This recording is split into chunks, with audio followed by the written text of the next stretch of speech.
ஓம் சாய்ராம். என் அன்பு குழந்தையே, நிமிடத்தில் உன்னை முகமலரச் செய்யும் இதோ அவசர செய்தி. இந்த சாயப்பா சொல்வதை நிராகரித்து விடாதே. இன்னும் 24 மணி நேரத்தில் ஏதாவது ஒரு ரூபத்தில் வந்து உன் சாயப்பா உன்னிடத்தில் பேச இருக்கிறேன். நான் சொல்வதை சற்று முழு நம்பிக்கையுடன் கேள். ஏனென்றால் எப்போதாவது தான் இந்த மாதிரியான வாய்ப்புகள் கிடைக்கும். நழுவ விட்டு விடாதே. நீ நிதானத்தை இழக்காத வரை வாழ்க்கையில் தோல்வியே இல்லை. உன் வழியில் நீ சென்று கொண்டே இரு. வெற்றி உனக்கு மட்டுமே தான். இந்த காலை பொழுதில் இந்த சாயப்பா உனக்காக சொல்வது அதுதான். இப்போது இருக்கும் நிலை கூட நிச்சயமாக கூடிய விரைவில் நல்லதொரு நிலைமையாக மாறும். கலங்க வேண்டாம். என் மீது முழு நம்பிக்கை வைத்து செயல்படு. நல்லதே நடக்கும். உன்னுடைய பாரங்கள் கடுமையாகவும் வேதனைகள் தாங்க முடியாததாகவும் வாழ்க்கையே நெருக்கடியாக இருப்பதை பார்த்து மிகவும் கவலைப்பட்டு கொண்டிருக்கிறாய். யார் இந்த இக்கட்டான நேரத்தில் உதவுவார் என்று எல்லா இடத்திலும் கையை விரித்து கலக்கம் கொண்டுள்ளாய். துக்கமும் துயரமும் உன்னை அழித்து கொண்டே இருக்கிறது. அப்படித்தானே? இதிலிருந்து எழுந்து வர முயற்சி செய்கிறாய். ஆனால் உன்னால் முடியவில்லை. ஒன்றுமே கவலை இல்லை. இந்த சாயப்பாவை நம்பி என்னுடைய ஆலயத்திற்கு வா. அங்கு என் ஆசீர்வாதமும் அருளும் கிடைக்கும். எப்படி என்று கேட்கிறாயா? அங்கு யார் ஒருவர் மூலமாவது நானே வந்து உனக்கு வழி சொல்லுவேன். என் வார்த்தைகள் மீது நீ நம்பிக்கை வைத்து செயல்படு. நல்லது நடக்கும். உன்னுடைய பாரம் எல்லாம் என் பாதத்தில் உள்ளது. வளமுடன் வாழ என்னுடைய ஆலயத்திற்கு வா என் செல்லமே. நான் எல்லா உயிர்கள் இடத்திலும் உறைந்து இருப்பவன். எனக்கென நீ நெய்வேத்தியம் படைக்காவிட்டாலும் நீ எதை உண்ணும் பொழுது என்னை ஒருபோதும் மறக்காமல் நினைவில் மட்டும் வைத்து கொண்டால் நான் அதையே பிரசாதமாக ஏற்றுக்கொள்வேன். நீ இந்த உலகமே உன்னை தலைகீழாக மாறட்டும், நீ கலக்கம் அடையக்கூடாது. உன்னை காப்பதே இந்த சாயப்பாவின் முதல் கடமை. எந்த ஒரு செயலை தொடங்கும் முன் நீ என்னை நினைத்துக்கொள். எது நல்லது, எது கெட்டது, இது சரியா அல்லது தவறா என்று உனக்கு இந்த சாயப்பா எடுத்துச் சொல்வேன். ஏனென்றால் உனக்கு சதா சர்வகாலமும் உன்னோடு இருந்து உன் விருப்பங்களை நிறைவேற்றிக் கொண்டுதானே இருக்கிறேன் என் செல்லமே. நீ சாயி சாயி என்று என் நாமத்தை கூற கூற என்றும் உனக்கு பக்கபலமாக இருந்து கொண்டுதானே இருக்கிறேன். உன்னை காப்பாற்ற வேண்டும் என்ற சூழ்நிலை வந்தால் இயற்கையை கூட கட்டுப்படுத்துவேன். என்னையே நீ உற்று நோக்கி பார்த்து கொண்டிருக்கும் என் கண்களையும், என் பெயரையே உச்சரித்து கொண்டிருக்கும் உன் முதடுகளையும், என்னையே சுவாசமாக்கி உள்ளிழுத்து வெளிவிடும் உன் மூச்சுகளையும், என் நாமத்தையே சுவையென கூறும் உன் நாக்கையும், என் பெயரை கேட்டதும் சிலிர்த்து உருகும் செல்லிகளையும் நான் ஆசீர்வதிக்கிறேன்.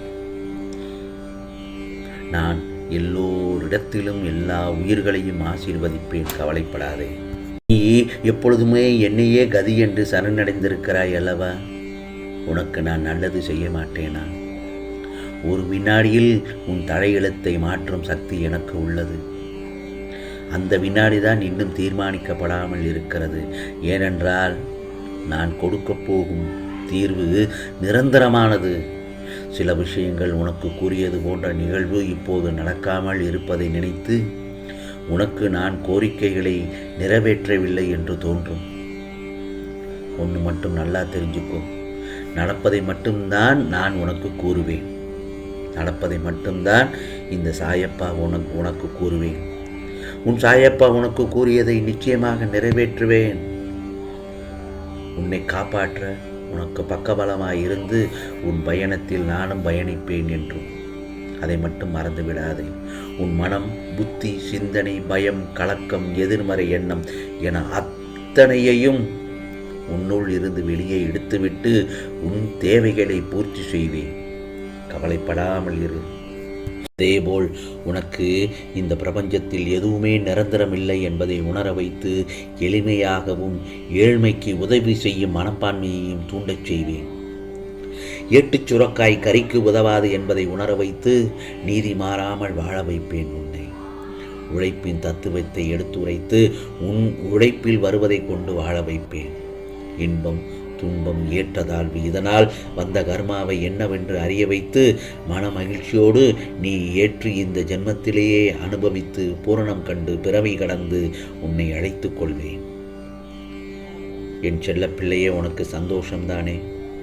நீ எந்த விதத்தில், எந்த வடிவத்தில், எந்த உறவு முறையில் என்னை வணங்கினாலும் உன் கண்முன்னே நிச்சயம் ஒரு நாள் காட்சி தருவேன். ஆகவே நான் என்றும் உனக்கு துணையாக நிற்பேன், இருந்து கொண்டுதான் இருக்கிறேன். நம்பிக்கையோடு நீ உன் கடமைகளை செய்து கொண்டே இரு. ஏனென்றால் என் செல்ல பிள்ளை, நீ வாழ்க்கையில் சாதனை படைக்க தான் பிறந்துள்ளாய். உன் மனதில் உள்ள துயரங்களை விரைவில் முடிவுக்கு வரப்போகிறது. வாழ்க்கை என்பது நெடுந்தூர பயணம்தானே. யார் உனக்கு தீமை செய்தாலும் அவர்களுக்கு நன்மையே செய்துவிடு. யார் உனக்கு துன்பம் கொடுத்தாலும் அவர்களுக்கு இன்பத்தையே செய்துவிடு. யார் உன்னை புறம் பேசினாலும் நீ அவர்களுக்கு நல்லதையே செய்துவிடு. நல்லதையே நினை, நல்லதையே செய், நல்லதை மட்டும்தான் செய்ய வேண்டும். நீ வாழ்க்கையில் நீ செய்கிற நல்ல காரியங்களும் நல்ல செயல்களும் உனக்கு நல்லதாகவே அமையும் என மறந்து விடாதே. உனக்கான நிம்மதி மகிழ்ச்சி உடனே அள்ளி தந்து விடுவேன். கவலைப்படாதே. நீ உன்னுடைய எண்ணங்களை வலிமையாக்கி நீ எப்போது நல்லது மட்டுமே நினைத்து கொண்டிருந்தால் உன்னுடைய எண்ணமும் வலிமையாகிவிடும்.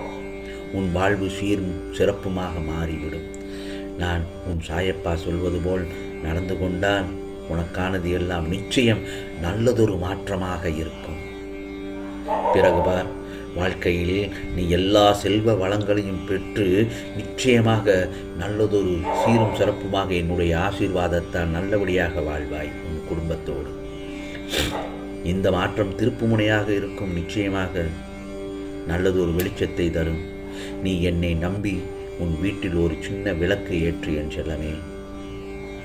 அந்த தீப ஒளியில் உன் வீடு முழுவதும் இந்த சாயப்பாவின் பிரகாசமாக நான் உனக்காக காட்சி தருவேன். நீ காத்து கொண்டிருந்த விஷயங்கள் எல்லாம் நன்மையாக நடக்கும். நீ எதையெல்லாம் எதிர்பார்த்தாயோ அதையெல்லாம் நிச்சயமாக நடக்கும். இனி துன்பம் என்ற பேச்சுக்கே இடமில்லை. உன் துன்பம் என்ற பேச்சுக்கே இடமே இல்லை. சந்தோஷம் அதிகரித்து இன்பம் அடைய நிகழ்வானமாகத்தான் இருக்கும். இது சாயப்பாவின் சத்திய வாக்கு. நிச்சயமாக உனக்கானதெல்லாம் நல்லதே நடக்கும், நல்லதே நடக்கும். ஓம் சாய்ராம், ஓம் சாய்ராம். ராம்ஜி அருள் கிடைக்கட்டும்.